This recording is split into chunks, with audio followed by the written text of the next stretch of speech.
Udah. Baru record, Bro. Ntar lu edit ya. Oke, boys. Ya, kembali lagi di episode kali ini. Kita bakal ngebahas sesuai judulnya. Bakal ngebahas mengenai data science. Yang lagi ngehit sekali belakangan ini. Yang menjadi jargon-jargon yang bisa menandakan tuh kalau ngomong jargon itu, lu kayaknya udah industri 4.0 banget gitu. Oke. Di sini kenalin lagi, ada gua Kicut, ada Bri, sama ada bakal nemenin kalian selama beberapa menit ke depan ngomongin mengenai data science. Oke. Sebelumnya, lu pada tahu nggak sih data science tuh apaan sih emang sebenarnya anjir? Iya, dia kan sebenarnya kayak data analis kan. Cuman Mati luarnya. ada SE-nya gitu. Memanipulasi data. Manipulasi gimana nih? Ini lu manipulasi gimana? Lu hipnotis datanya gitu apa gimana? Iya, dia ada campur machine learning sih sebenarnya. Kalau lu ada diagram Venn-nya itu, data science sama machine learning tuh saling beririsan. Kagak. ML itu isinya, ML itu di dalam DS. Jadi DS itu yang gedenya. Di dalam itu ada ML. Nah, Iya, udah banyak jargon banget nih. Udah ada ML, ada DS. Terus kalau kayak gitu, AI lu taruh di mana, cuy? Kalau DS di dalam ML-nya? Iya, di dalam, jadi saling beririsan gitu sih. Saling AI, beririsan terus ada lah ya. deep learning juga. Oke, mantap-mantap ya. Jadi mungkin kalau pendapat dua orang ini agak nggak jelas gitu ya. DS tuh intinya ya sains data gitu. Kita bahas sains mengenai pengolahan data. Karena ternyata menurut dosen gue ya, saya dosen gue pernah gue bilang data tuh sebenarnya dia tuh bercerita banyak hal, coy. Dan lu basically integrasi data itu buat dapat insight-insight tertentu gitu ya, yang bakal lebih berguna gitu. Oke. Lu BTW, Bri, lu dulu belajar DS tuh ceritanya gimana pertama kalinya? Maksudnya ini kan developer ada, ini pendengar bakal ada yang pengen belajar DS gitu ya. Nah, itu bisa sharing nggak lu dulu belajar DS pertama kali itu gimana ceritanya tuh? Mungkin dari Bri dulu, Bri. Ya, kalau DS sih pasti yang pertama kali dikenalin tuh ya berhubungan dengan nggak jauh-jauh dari tabel sih, data tabulasi gitu. Terus kita ngitungnya, ya kayak statistik juga sih, kayak yang biasa kita temuin di matematik gitu. Kayak ngitung mean, median, modus, terus probabilitas. Gitu ya. Cuman ya Jadi kita masih achieve-nya yang by simple. code. Ya, berarti kita ngitung statistik simple gitu ya, cuma by code gitu ya. Oke. Kalau lu gimana, Dit? Lu pertama kali belajar DS, belajarnya apa, Dit? DS kan hitungan Excel juga kan itu. Wah, gimana? Iya, gue belajar DS bahkan dari SMA. Bahkan gue SMA bikin karya tulis gue tentang DS anjir. Wah, ini menarik, coy. Jadi, buat kalian yang masih beranggapan bahwa DS itu sesuatu yang sophisticated banget, ini si Adit dulu belajar DS pertama kali di SMA, buat karya tulis. Pelajarannya bahasa Indonesia berarti kan ya? Gue dulu bikin tentang statistik basket. Statistik basket di SMA. Lu dulu toolsnya pakai apa? Pakai Python gitu? Apa gimana dulu? Pakai tools Excel itu. Yang lu import gitu. Import gue jangan nggak tahu import Excel aja. Karena bea cukai nggak tuh kalau import Excel. Guys aja. Oke, balik. Tadi berarti sebenarnya kalau belajar ML tuh, belajar DS tuh berarti sebenarnya nggak perlu tools yang aneh-aneh. Sebenarnya dari simple tuh bisa gitu ya. Emang lu dulu DS-nya ngapain gitu? SMA pakai Excel ceritanya? Itu menganalisis performa pemain basket. Kan gue kan atlet. Atlet apa aja? Atlet PS aja. Jago gue. Gue dulu kayak gitu. Nggak, analisisnya gimana? Analisisnya gimana? Lu nyari main gitu apa gimana? Enggak, ada rumusnya sendiri. Jadi kalau basket tuh banyak banget advance statistics-nya. Udah lo tinggal cari-cari rumusnya aja. Tinggal lo taruh ke datanya, keluar deh. Oh gitu ya. Terus kok kayak gitu DS-nya di mana dong kok kayak gitu? Apanya? Kalau kayak gitu lu statistik gitu emang DS-nya di mana sih? DS kan setahu gua kayak prediksi emosi dari wajah gitu apa gimana gitu. Emang kalau DS yang paling simpel tuh kayak gimana sih? Ntar DS-nya taruh dari situ bisa ngelihat starting lineup paling bagus tuh yang mana, main apa aja. Ya statistik Itu. dari NBA gitu kan. Ya, jadi lu bisa lihat nih Data dari set. ada 12 pemain, 3-man combination paling bagus yang mana aja. Nah, gitu ya. Berarti sebenarnya DS tuh nggak melulu mengenai sesuatu yang sangat sophisticated ya. Walaupun tadi belum sophisticated juga sih tadi sebenarnya. Jadi itu ya tuh mencari insight dari suatu data gitu ya. Intinya gitu ya. Mantap. Terus kalau dari ini kan dulu kan ini namanya apa sih kalau yang statistik apa namanya ini? Kalau yang dulu lakuin deskriptif statistik ya atau apa sih? Lupa gue namanya. Iya, deskriptif statistiknya itu yang mean median modus kan. Habis itu ada inferential. Iya, itu kan yang paling asal. Ya, Kalau itu namanya gue dulu statistical analysis. Oh, ya, statistical analysis. Ya. Kan Jadi kalian yang tertarik. Oh iya, kalau lu juga punya proyekan gitu ya, yang lu ketemu sama siapa tuh? Project yang deskriptif. Itu lain lagi cut anjir. Oh, lain lagi ya. Oke. Jadi Profitabox gua. Profitabox. Mengenai box office ya. Dia si Adit ini dulu ceritanya pernah bikin project terus dia ngomong sama komunitas kritikus film gitu ya. Sampai diajak meeting di cafe coy. Padahal aplikasinya ya ngitung main doang, pelajaran anak SMA anjir. Gue kira itu doang, ngambil scraping API. Ada data doang itu. Ada data terus gua store doang udah. Tuh. Jadi buat kalian yang mau startup DS deh, jadi start from the very simple coy. Dan ternyata very simple pun udah bisa bawa lu ketemu sama ketua komunitas kritikus gitu ya. Ya, tapi DS itu kan masih jarang juga sih job applicants-nya. Karena emang DS itu hot. Ada sih, bukannya DS lagi hot-hotnya. Iya. DS hot tapi sumber SDM yang bagusnya kan dikit. Jadi susah nyarinya. Menarik ini. Orang-orang cuma pengen duitnya doang. Sumber daya manusia IT di Indonesia ini emang supply-nya cukup sangat sedikit sekali ya. Kan kalau dulu kayak Menkominfo tuh pernah ngasih berita Indonesia darurat tenaga programmer. Coba kita cari. Ya programmer. Makanya spesifiknya apa? Menteri Pendidikan. Halo. Oke. Ternyata ada teman gue satu lagi yang baru datang ya, guys. Namanya XML lah ya. Ini bukan XML ya, lain dari XML. Dia udah coret-coret screen gue gitu. But anyway, ini dia. Indonesia ada tenaga programmer gitu ya. Jadi emang masalah talent ini agak harus khawatirkan gitu. Jadi kalau kalian yang pengen belajar IT ini skills yang sangat tepat sekali karena supply-nya sedikit dan demand-nya banyak. Jadinya harganya naik. Mantap. Makanya harus dari kecil belajar ngoding. Iya kan sekarang ada mau gebrakan dari Kementerian Pendidikan mau Nadiem kan coding kan? Menterinya pasti naik lah. Kan Nadiem menterinya. Iya makanya. Nadiem. Iya mas. Startup jadi menteri ya, semoga mampu menyelesaikan masalah programmer.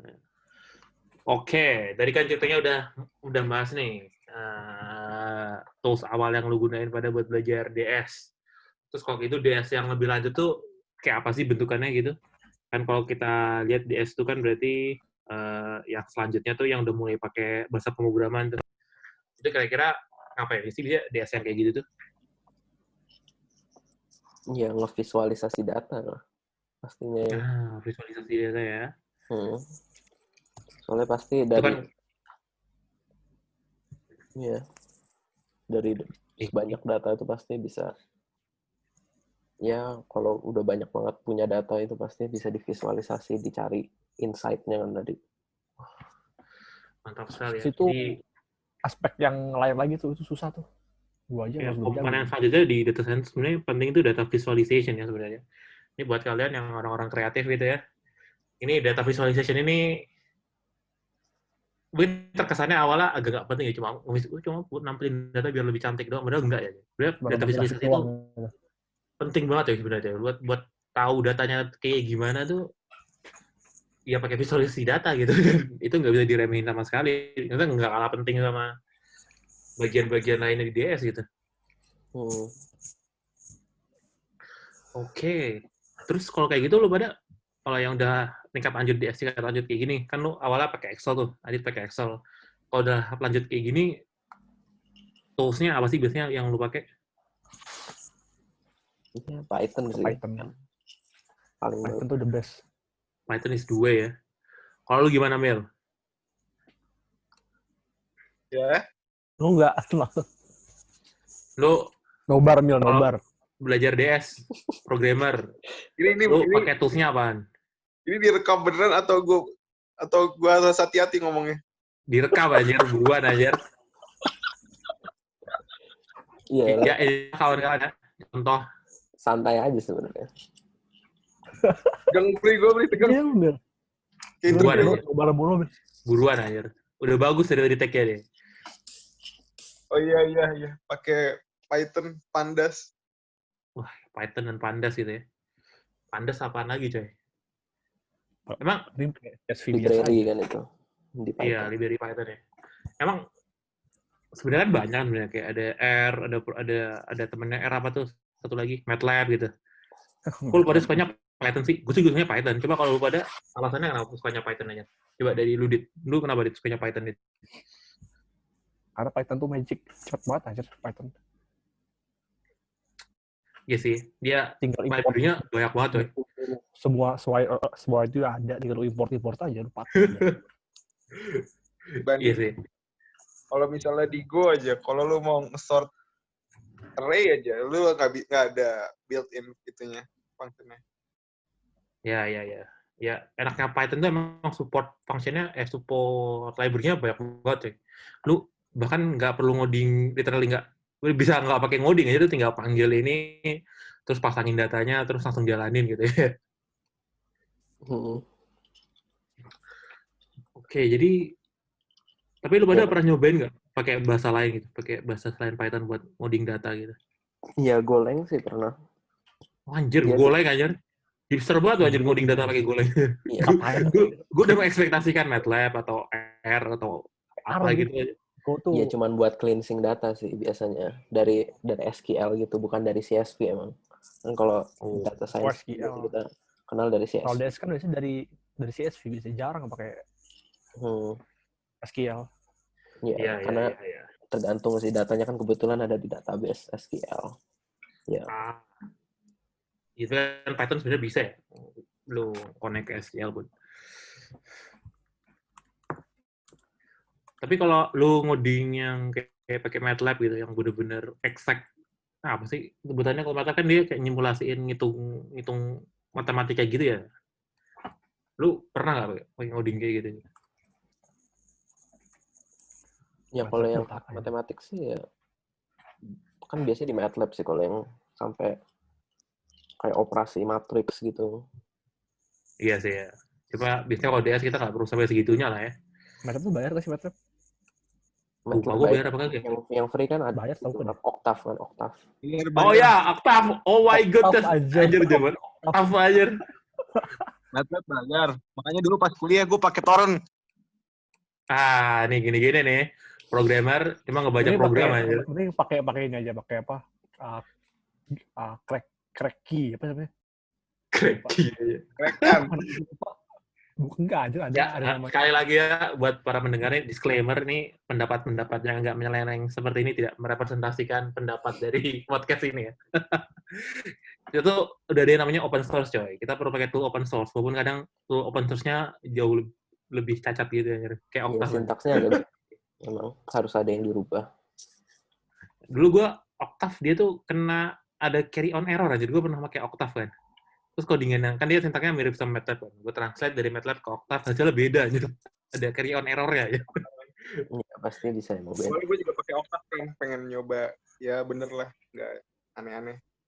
Tapi ujung-ujungnya susah juga. Susah, coy.